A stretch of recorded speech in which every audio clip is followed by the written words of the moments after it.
we go again. It's 5:54 at night. It's still the 12th of January, 2023. Still Thursday. Yeah, it's been kicking my ass all damn day.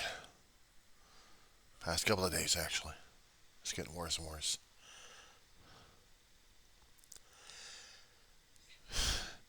Maybe people think it'd be easy enough to talk about this stuff because I'm trying to milk for sympathy at this point over here. They're probably thinking about that right now. I mean, I could be talking about other people and how they think they might be thinking about this thing if they're going through the same shit I am. I just have to tell you how I am going through it, how I'm thinking about a damn thing, and don't give two shits about what the hell they're thinking about if they're going to start bitching or griping about the damn thing because they're not going through what I'm going through.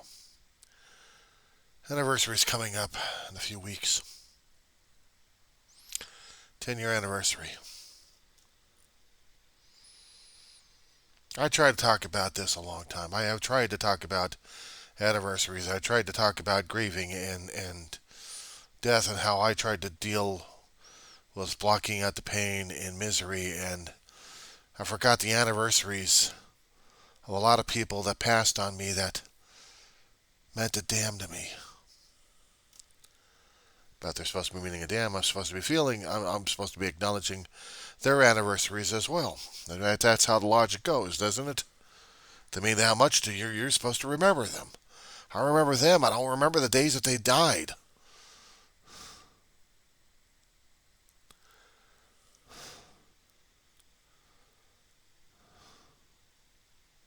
I don't remember the days that they died. I remember my Aunt May dying on the 12th birthday. Right after my 12th birthday. It was like minutes or an hour later after it rang midnight. And then I'm waking up and I don't remember the 12th birthday. I don't remember what I did to celebrate that day. But I do remember waking up in the middle of the night. Mama's shaking me gently and saying, "John, Aunt May's dead. She just passed away." And this was like around midnight, right after I went to sleep, right after my birthday. I remember that. I don't remember what day it was, but it was the 31st that she died on. She stayed as long as she could alive past my 12th birthday and then passed away. Years later, my grandmother, who I loved very, very much, I don't even remember what day she died. I know it was during the summertime. Because I didn't take any time off from school to grieve her. It's like right after the 10th or 11th grade, somewhere in there. And she died. And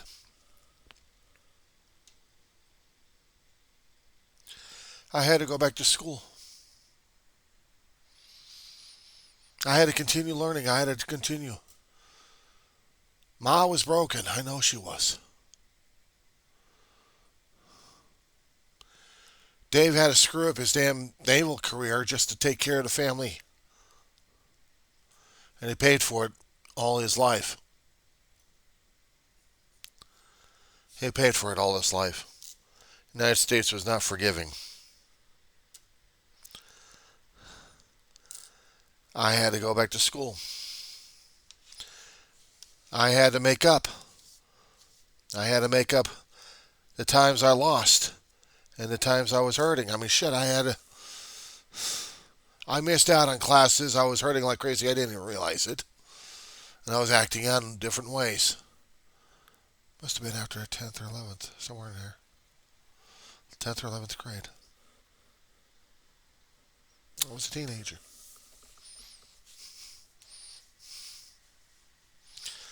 Dave had to get to work. He had to go for jobs. Mama had to start working. We all had to live. We all had to function. We all had to pay bills. My job was still going through school.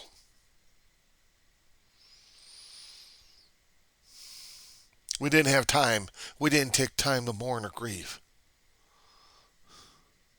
We held it all inside.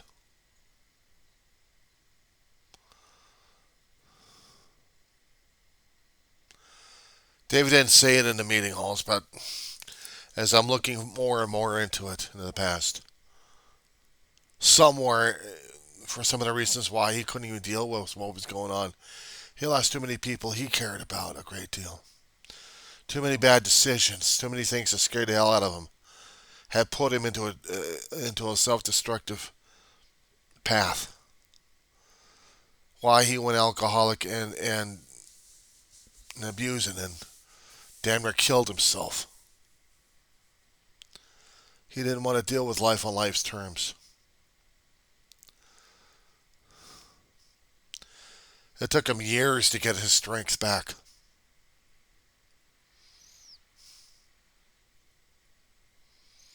Where Ma could trust and lean on him again.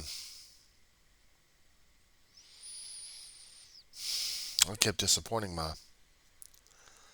I get out of high school, screw up 2 years. I usually say 2.5 years, but it was technically speaking 2.5 years of spending in a college, but just not concurrently. 2 years, yeah. But after the second year, when I couldn't even complete the fourth semester to get the GPA up, they gave me the boom. I had to wait about a year, and then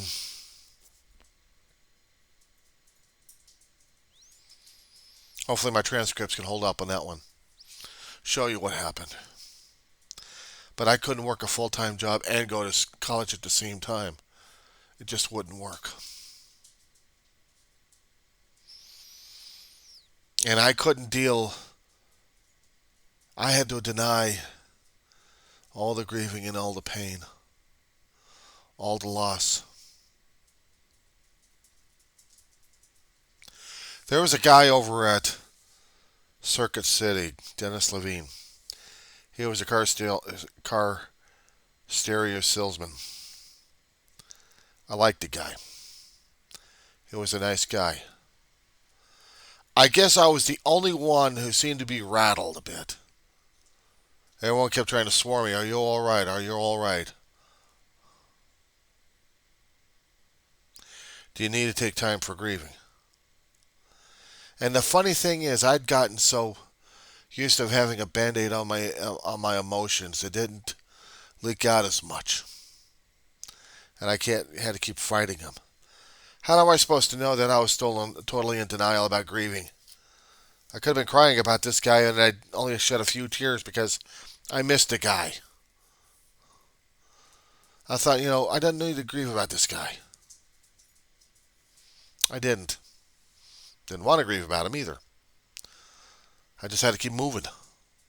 Yeah, I missed him. Yeah, I liked him. I was sorry he was gone. And I'd miss him. But what else was I supposed to do? What else was I supposed to do?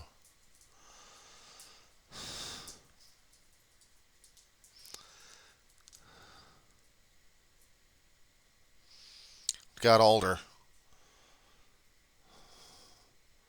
It was starting to get to me more and more.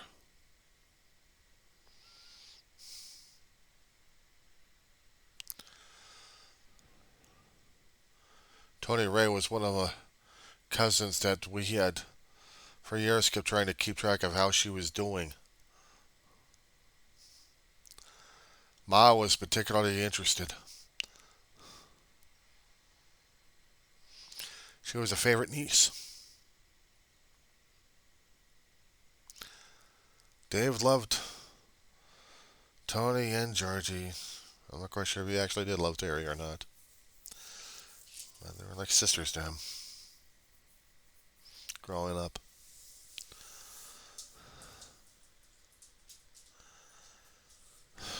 Hang on, I gotta put you on pause. Sorry about that. I had to deal with Madam Psychotic, my dog.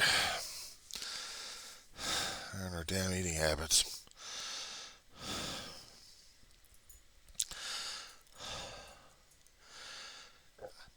I had lost uncles and I had lost aunts. A lot of them I haven't been able to get to services or memorials. And they all struck a chord in Ma. Not to mention they all struck a chord in Dave.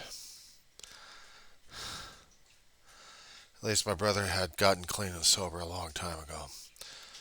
He was trying to be the strength of everybody else, but even he was having issues. It must have been layering on me that I didn't even notice the damn stress. I didn't notice how much there was going to be putting upon me. I'd kept myself covered. I didn't feel. The only thing I felt was being more and more protective and being more worried about my mother and my brother. Trying to keep the roof over the head. Trying to keep them alive. Besides trying to keep myself going. And it wasn't easy to think about. It wasn't easy to do. It was just, you had to do it. You had to put everything else aside. You had to keep functioning. Despite the fact some of the jobs I'd gotten were lousy enough anyway. But I had to struggle. I didn't realize I was going to be going in for poppers. Having my damn near going self-destructive.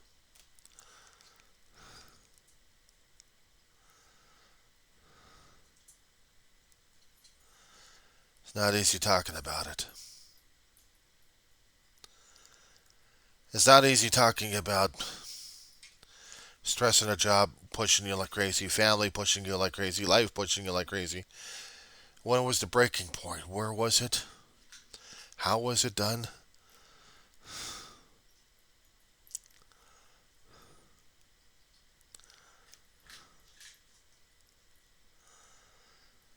I don't know.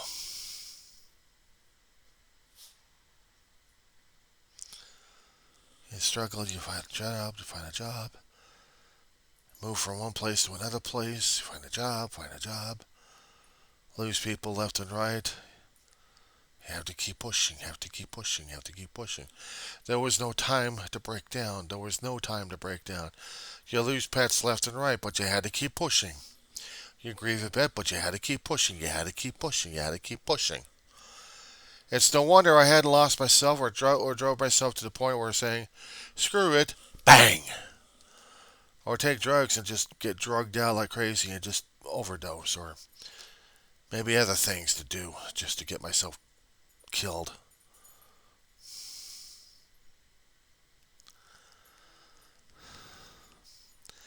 How did Ma deal with all of it? I don't know, but she dealt with it. She had to be a tough one. She had to be a strong one. And she was breaking down inside. It was killing her inside. Much like I was trying to kill my brother. All the stress happening to him. Everybody else, anyone else that he loved and cared about, gone. And it was bad enough when Ma died. Things were changing in him too damn much. Physically and mentally.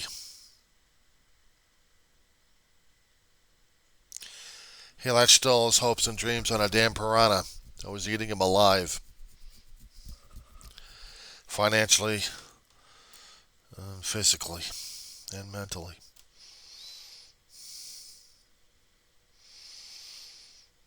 His bones still have the gnaw marks on this damn broad.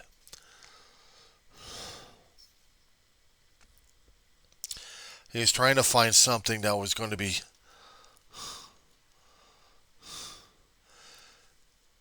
I don't know, someone to replace Mama. He was trying to find substitution. And I was getting more and more worried about him. Dragging me down left and right, but I didn't want to leave him anyway. I saw him go through hell with the drug and the alcohol and bouncing like crazy. He kept worrying every once in a great while. One, there were certain medications he was going to take for behavior modifications from his shrinks because the shit he had gone through in the military and then after that were really causing him too much crap in his head, and he was depending upon the medications from the shrinks. Some of those medications weren't working as much, and he thought he was going to go under. He had to keep talking to sponsors just to keep him going. I depended upon him too much for it. I should have been talking to sponsors and programs, but I didn't.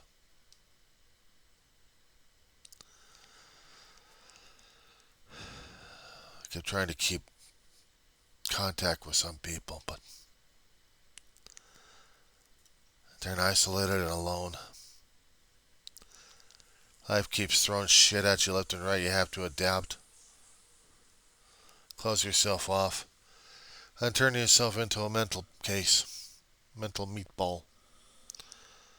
Either you turn yourself into a vegetative state or else you're going to be turning yourself into an emotional wreck. Flipping a coin on that one, 50-50 on that. Some days I'm emotional wreck, and the other times I'm tearing myself apart left and right, and I don't even know who the hell I am anymore. Sometimes I don't even know who the hell that guy in the face is.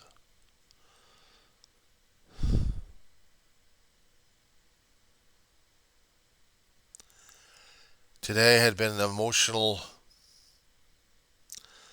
screwed up day in my heart, my soul, and my head that I couldn't even think straight.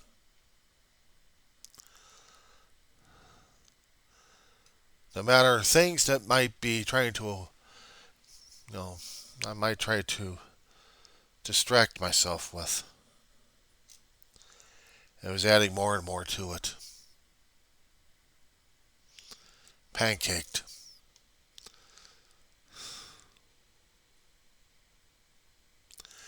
I was worrying earlier this morning in the dark if I was going to be ending up with a damn heart attack. No one would be there. I'd have the heart attack and then no one would be there.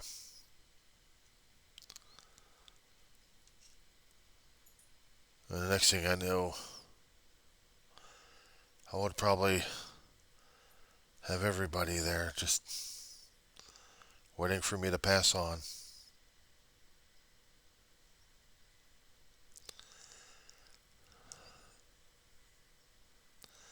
So scared the hell out of me.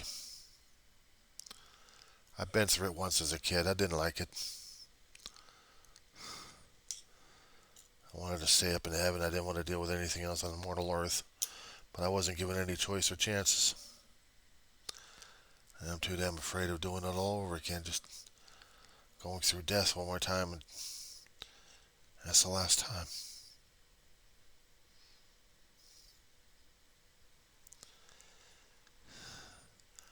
One has to talk about it. One has to have courage to talk about it. How one feels about it, how one feels about life, how no matter how screwy things are, it seems like it's more and more scarier because I fear I'm going to be drowned in it. One way or another. I don't need some psychotropic medications down my throat, or a damn straitjacket, or a hospital outfit. I need to understand. I need to talk about this. I need to get it off the chest. I needed to put it on record. I need to talk about the ups and downs of these emotions driving me nuts at this point over here. A lot of people are afraid that they're going to be driven to a point where they're going to self-destruct. And believe me, I know. Too many damn times.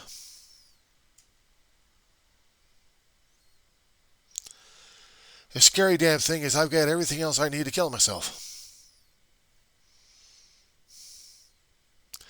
I got household goods that can do the job. I got blades that can do the job.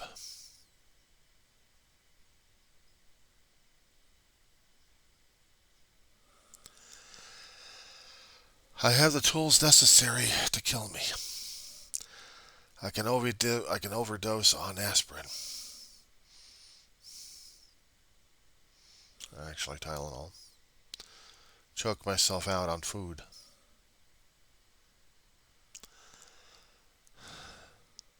Strangle myself if I need to. And all these damn things are red alerts because I be talking about them. And I haven't yet once made plans or implementations to carry it out. I could go outside in the street and kill myself there, get run over, and not give a shit. I could pick a fight with someone and end up losing badly. Make my life a living hell.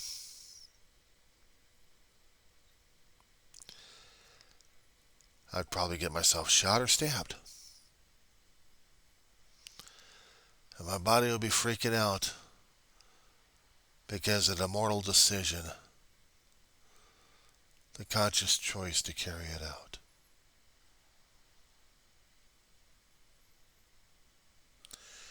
There's no smiling on this one. Because all these damn choices are still out there and more.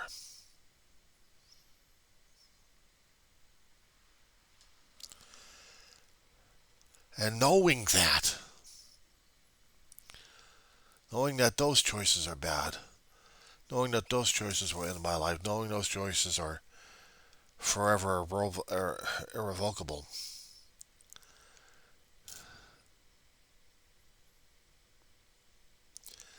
doesn't mean I need to do it. Doesn't mean I want to either, does it? Does it really mean I have to? Is it my destiny? Is it my ultimate thing to do? Go self-destructive?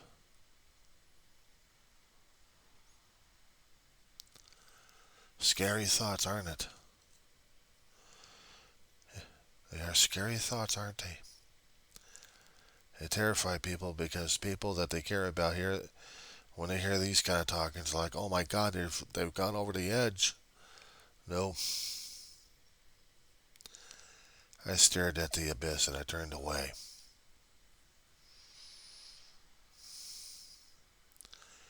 I kept telling it, not today. I'm still struggling with life on its own damn terms. I don't need you. If I want to go self-destructive, then maybe. I'm not through with life yet. You're going to have to be patient. Doesn't need me that bad. Just wants to take down the next sucker. I'm not ready to give up just yet. But I have to talk about it. I have to talk about it. I have to be honest about these things. This has to be honesty. Honesty with myself and honesty with others. I have to be honest about this.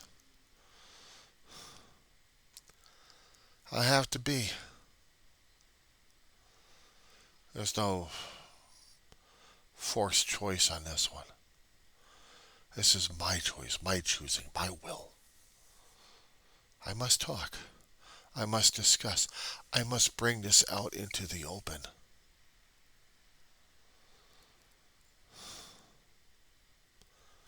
I'm not ready to go yet.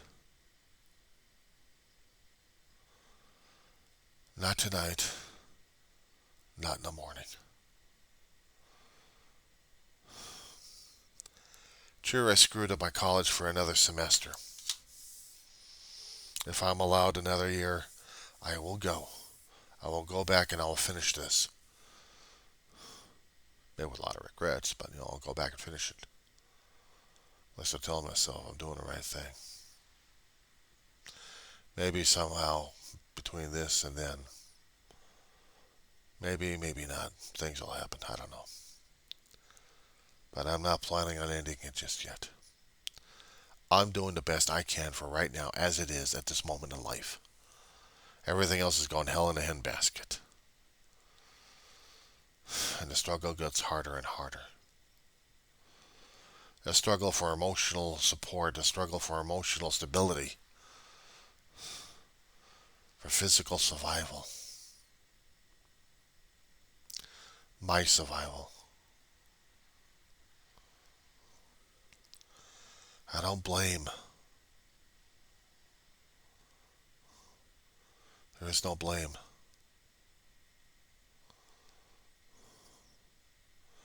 I have to accept.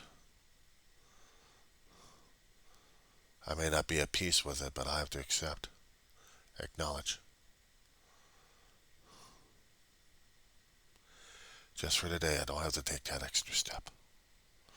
Just for today, I don't have to do that final path. Just for today, just for tonight, just for this moment. I'd suffered a hell of a lot. I lost too many people I cared about. I wish I could make amends to them all. The ones who are still living, still surviving. I can't make amends to the dead, but I can make amends to the living. Doing the best I can for right now. Praying for them. And struggling. Constant struggling. I don't forget my family. I sure hope to God they don't forget me either.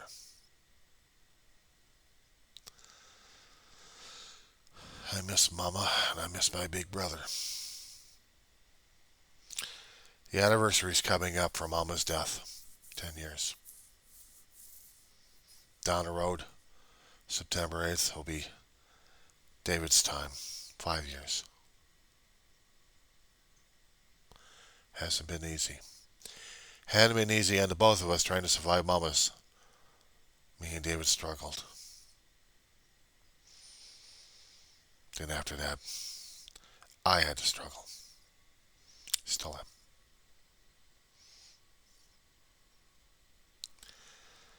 But I had to get this off my chest. I had to talk about it.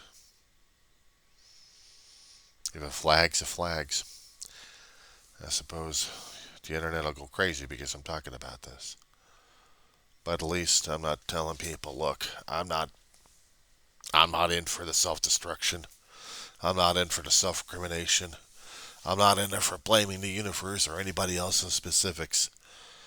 Because right now, I'm just trying to deal with as is. There's one person out there that I can't even get in contact with all my life. And that one major resentment, I still have to keep letting go and just keep acknowledging that maybe the only purpose for that schmuck was to create another schmuck. And maybe somehow my lineage will end. I won't have another one. I won't have one. I won't get connected or hooked up. Maybe I'm fated to be such.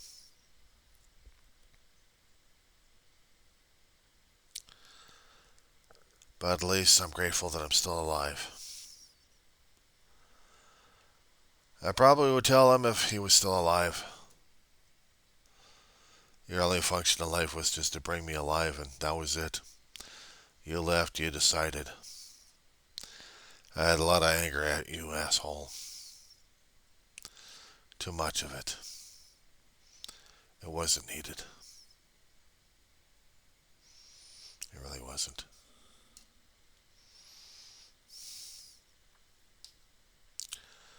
So the only thing I can tell you is I forgive you. I don't forget. But I'm not going to curse you throughout eternity. You're going to have to deal with him all by yourself. The only thing I can do is just pray for your soul, and that's about it. You created my ass.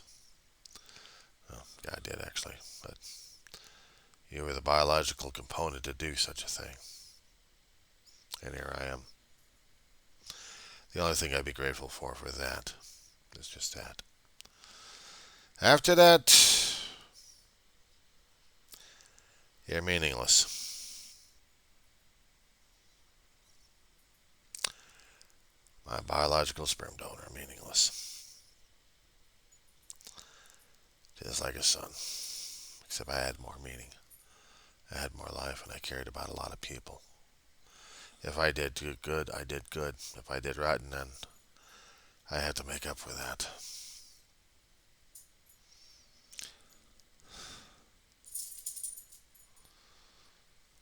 But just for today, I don't have to kill myself over it. Just for today, I'm still alive, I'm still breathing. Just for today, I'm grateful for that. This is how it is for today. We'll see how tomorrow is.